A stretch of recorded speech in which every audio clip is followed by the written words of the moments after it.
भगवान सबसे पहले हमारे दिमाग में आया कैसे और क्यों? असल में जब इंसान जानवरों से होश संभाल चुके थे, जो कि आज से लाखों साल पहले की बात है, तब हम इंसान बस इतना जानते थे कि बस खाना खाना है और सिर्फ सो जाना है। इसके अलावा हम और कोई काम नहीं करते थे, क्योंकि हम जानवरों से ही विकसित हुए थे। जैसे आज के सभी जानवर भी खाना खोजते हैं, खाते हैं और बस सो जाते हैं। हमारा भी पहले सिर्फ यही काम हुआ करता था, लेकिन जैसे ही हमें आग के बारे में पता चला तो यहीं से हमारे अस्तित्व में बदलाव आया। पहले तो हम आग से डरते थे, क्योंकि हम जानवरों से ही विकसित हुए थे।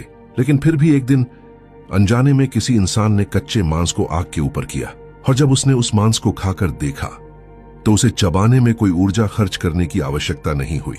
साथ ही उसे खाने में भी स्वादिष्ट लगा, और इसी फायदे की वजह से हमने आग से न डर के उसके पास जाना शुरू कर दिया, जिससे हमने आग को भी नियंत्रित करना सीख लिया। और जो ऊर्जा हजारों सालों से हमारे कच्चे मजबूत खाने को चबाने और पचाने में व्यर्थ जा रही थी, वो ऊर्जा पके खाने में न खर्च होकर खुद ही हमारे दिमाग में इस्तेमाल होने लगी, जिससे अनजाने में सबसे बड़ा फायदा ये हुआ कि हमारे छोटे से दिमाग का विकास होने लगा, क्योंकि उसको पर्याप्त से भी ज्यादा ऊर्जा मिलने लगी, जिससे उसका विकास उसकी हद से ज्यादा होने लगा।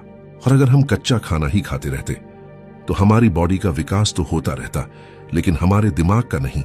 लेकिन क्योंकि पका खाना खाने के बाद बॉडी में बची ऊर्जा दिमाग खुद ही इस्तेमाल करने लगा और दिमाग तेजी से विकसित होने लगा, तो हमने अच्छे से सोचना समझना शुरू कर दिया।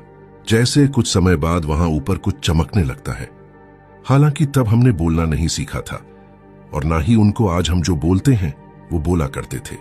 बस हम तब सिर्फ देखा करते थे।